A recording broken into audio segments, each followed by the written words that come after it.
एक बार एक व्यक्ति भगवान बुद्ध के पास आया और उनके पास आकर रोने लगा। रोए ही जा रहा था। भगवान बुद्ध उससे पूछे कि भाई बात क्या है? तुम क्यों रो रहे हो? फिर भी वो रो ही रहा था।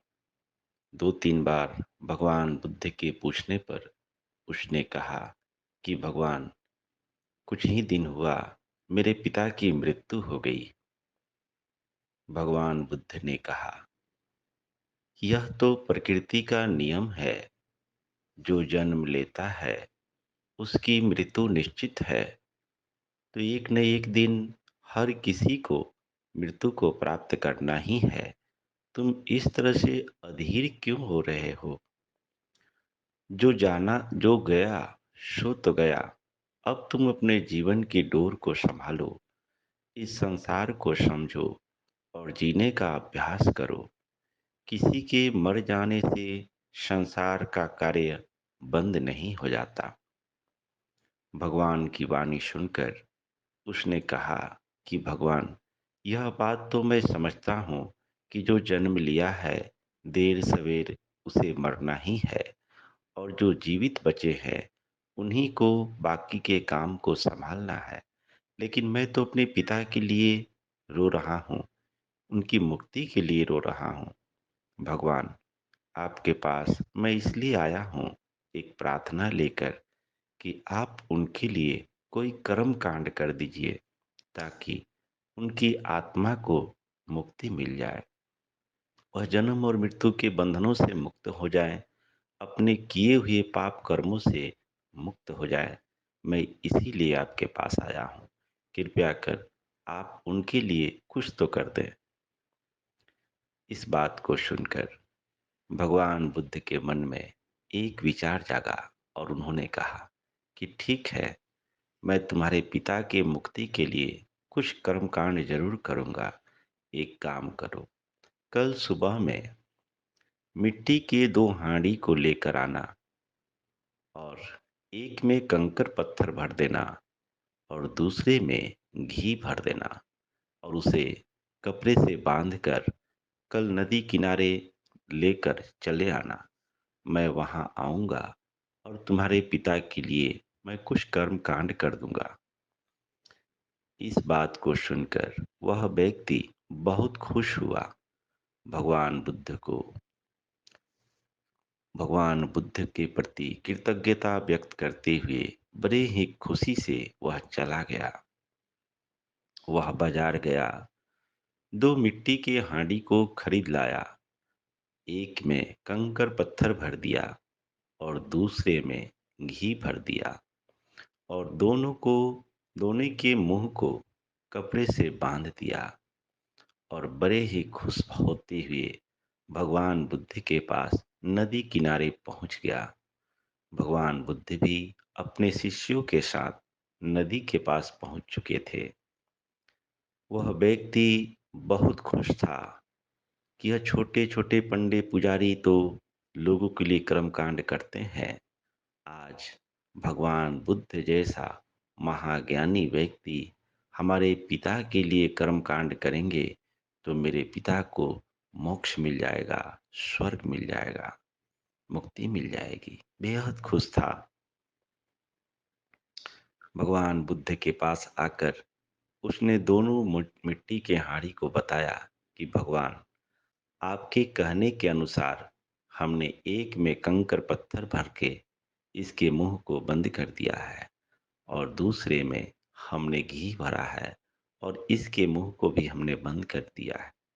अब आप बताएं कि हमें किस तरह से कर्मकांड करना है, हमें क्या क्या करना है। भगवान बुद्ध ने कहा कि इन दोनों मिट्टी के हांडी को इन नदी के जल में डाल दो। उसने वैसे ही किया, दोनों मिट्टी के हांडी को नदी के जल में डाल दिया। दोनों तैरने लगे। भगवान बुद्ध ने कहा, अब एक काम करो, एक डंडा लाओ और दोनों को फोड़ डालो। वह व्यक्ति समझ रहा था कि भगवान कुछ कर्म कांड करवा रहे हैं। उसने एक डंडा लाया और दोनों हांडी को एक-एक चोट से तोड़ दिया। तो जिस हांडी में कंकड़ पत्थर भरे थे, वे कंकड़ पत्थर नदी के तल में बैठ गए और जिसमें घी भरा हुआ था, वह नदी के जल में तैरने लगे। भगवान बुद्ध ने कहा कि भाई, हमने तुम्हारे पिता के लिए इतने काम तो कर दिए, अब एक काम करो। तुम अपने इच्छानुसार किसी पंडित पुरोहित को बुलाओ और उनसे कहो कि अपने मंत्रों उच्चारण के द्वारा जो कंकड़ पत्थर नदी के तल में बैठ गए हैं, उनसे वह प्रार्थना करें कि हे कंकड़ पत्थर, ऊपर आ जाओ, ऊपर आ जाओ, ऊपर आ जाओ। और जो पानी के सतह पर घी तैर रहा है, विस उससे वे लोग कोई मंत्रोच्चारण करके यह कहें कि हे घी, तू नीचे चला जा, नीचे चला जा, नीचे चला जा। इस बात को सुन करके वह व्यक्ति बोला, भगवान, ये कैसी बात कर रहे हैं? कंकड़ पत्थर पानी से भारी होता है, वह नीचे ही जाएगा, ऊपर जा नहीं सकता। और घी पानी से हल्का है, इसलिए वह ऊपर ही रहेगा, नीचे जा नहीं सकता है। तो फिर पंडित पुरोहितों को बुलाने का क्या तात्पर्य? भगवान बुद्ध ने मुस्कुराते हुए कहा, अरे मेरे भोले भाई, जब तुम्हें इतनी बात समझ में आती है कि जो भारी है वो सदैव नीचे ही जाएगा और जो हल्का है वो सदैव ऊपर ही जाएगा, तो फिर तुम प्रकृति के इस नियम को क्यों नहीं समझ रहे हो? जो व्यक्ति अपने पूरे जीवन में ईर्ष्या, घृणा, द्वेष, कलह, क्लेश, लोभ जैसा भारी काम किया होगा, वह मृत्यु के उपरांत भी वह नीचे की गति को ही प्राप्त करेगा। उसकी सद्गति कैसे हो सकती है? वह तो दुर्गति को ही प्राप्त करेगा, क्योंकि उसने बाहरी काम किया है, गलत कार्य किया है, दुख वाला कार्य किया है। इसलिए उसकी कोई सद्गति दिला नहीं सकता, कोई मुक्ति दिला नहीं सकता। वह प्रकृति के नियम के अनुसार नीचे की ओर ही जाएगा। दुनिया का कोई भी पंडित पुरोहित अपने मंत्रोच्चारण के द्वारा दूसरों के किए हुए कार्यों से उसे मुक्ति नहीं दिला सकते। मुक्ति तो स्वयं ही मनुष्य अपने सत्कर्मों से प्राप्त करता है। दूसरी तरफ जो व्यक्ति पूरे जीवन अच्छे कार्य किए हैं, पुण्य का कार्य किया है, चित्त को निर्मल करने का कार्य किया है, जो सबके लिए सोचा है, वह हल्के-फुल्के काम करने वाला व्यक्ति मृत्यु के उपरांत वह सद्गति को ही प्राप्त करेगा। उसकी कभी दुर्गति नहीं हो सकती। यह प्रकृति का अटल नियम है। कोई दूसरे व्यक्ति के कर्म कांड करने से किसी को मुक्ति मिल नहीं सकती है। हर व्यक्ति अपने अज्ञान के कारण बंधन में बंधता है। होश जगाकर उन्हीं बंधनों को खोलना होता है। अपनी मुक्ति, अपनी पुरुषार्थ हर व्यक्ति को करना पड़ता है। जो व्यक्ति परिश्रम करता है, वह अपनी मुक्ति का मार्ग खोल लेता है। अज्ञानता के कारण मनुष्य बंधन में बंध जाता है। भगवान बुद्ध की वाणी को सुनकर वह व्यक्ति पूरी तरह से समझ गया और भगवान बुद्ध के पैरों में गिर पड़ा। भगवान, आप इतने सरल शब्दों से हम लोग को अच्छी तरह समझा पाते हैं। हम तो ऐसे भ्रम में पड़े थे कि आप कोई कर्म कांड कर देंगे जिसके कारण हमारे पिता को मुक्ति मिल जाएगी।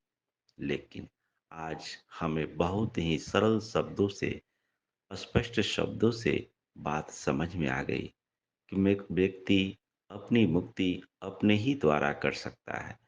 जो अच्छा कर्म करता है, वह सदैव ही मुक्त रहता है और जो बुरा कर्म करता है, इस जीवन में ही बंधन में रहता है और मृत्यु उपरांत भी अगले जन्म में भी वह बंधन में ही रहता है। हम आपका आभारी हैं।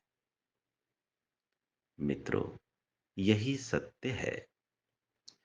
मृत्यु के बाद जो हम कर्म कांड करते हैं, इन कर्म कांडों से हमारी जेब खाली होती है और पंडित पुरोहितों का जेब भरता है। बस इतनी ही सच्चाई है। लेकिन मनुष्य अपने अज्ञान के कारण इन कर्म कांडों से ऊपर नहीं उठ पाते हैं।